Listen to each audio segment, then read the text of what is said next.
and you're welcome to www.guitarforone.com's Chord College, video number 8 in the key of A.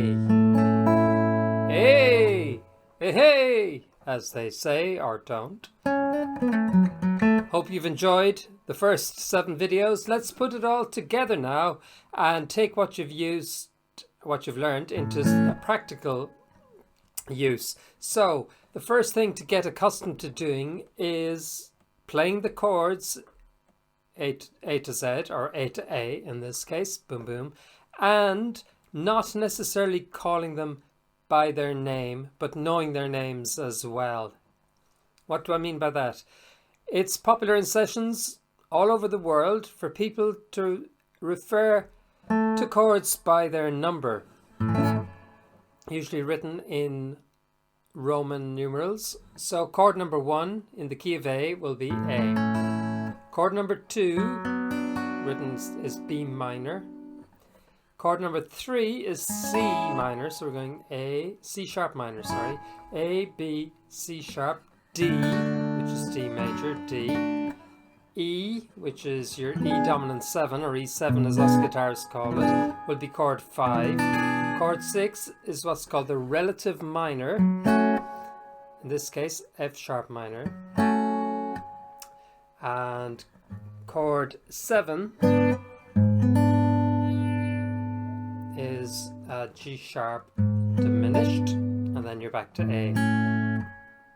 So chord 1, 2, 3, 4, 5, 6, 7. So that's what you need to know. Usually someone will say in the key of A we're going to do a 1, 4, 5. So there, you know, it's just your 1, your A, your 4, your D, your 5E.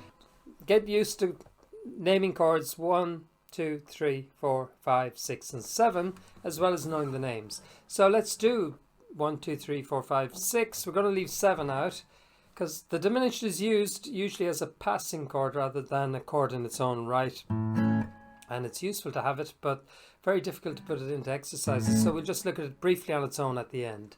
So we're going to play 4 of 1, 2, 3, 4, 5, 3, 4, 5, 6. And after 6, then we'll go 2, 5, 1. 2 is your B minor, 5, 1. So any shape of any of the A's, the B minors, any of the chords you've learned, feel free to use.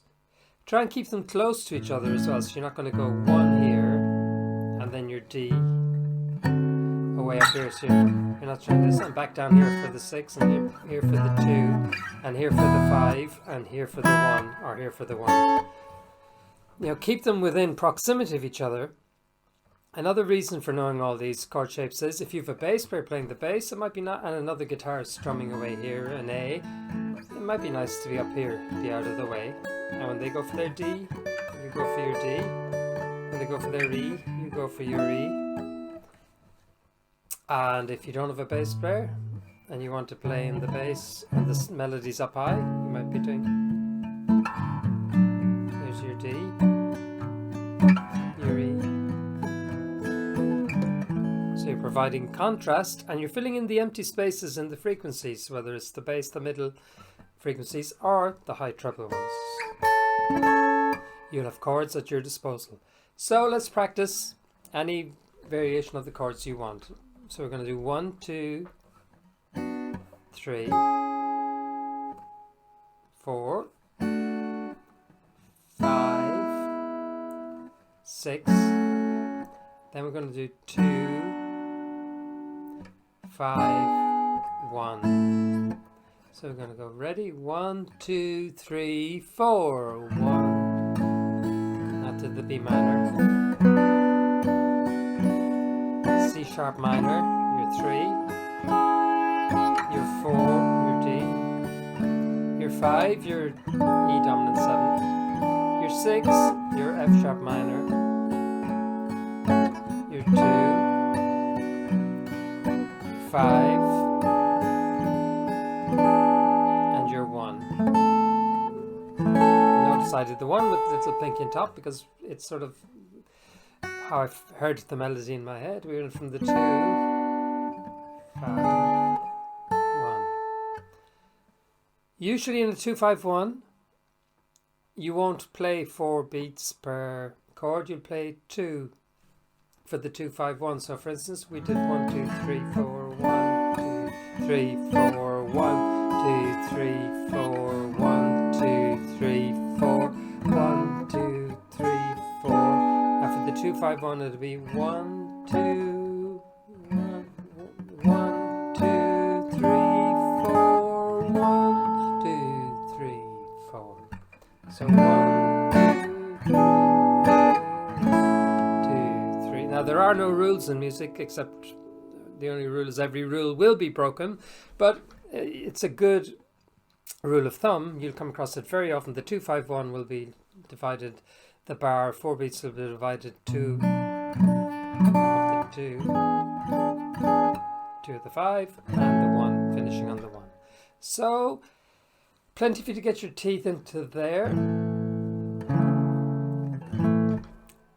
The diminished, used usually in passing. There are some songs where it starts in the major chord. So there's your 1. I'm going to do it up here for this. There's the 1. 1. Then the 2.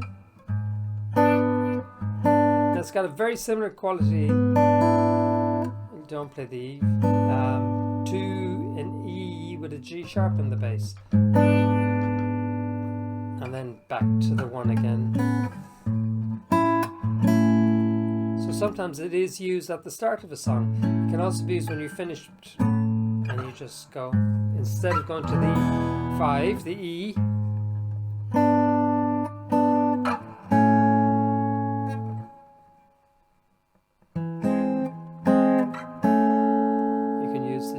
diminished.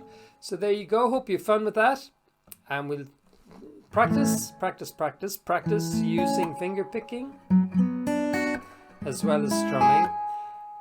Practice your 1-2-5-1, and for a little bit of theory, I'd recommend theory 2. Play out with all the chords, and we get to 6, and after 6 we'll finish with a 2-5-1, giving 2-5-1 2 beats on the 2, 2 on the 5, and finish on the 1. So 1, 2, 3, 4.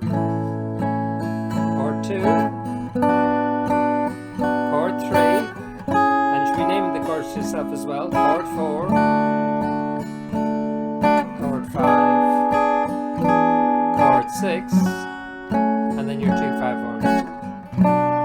2, 5, 1. Okay guys, see you the next time on www.guitarfor1.com's Chord College. Have fun.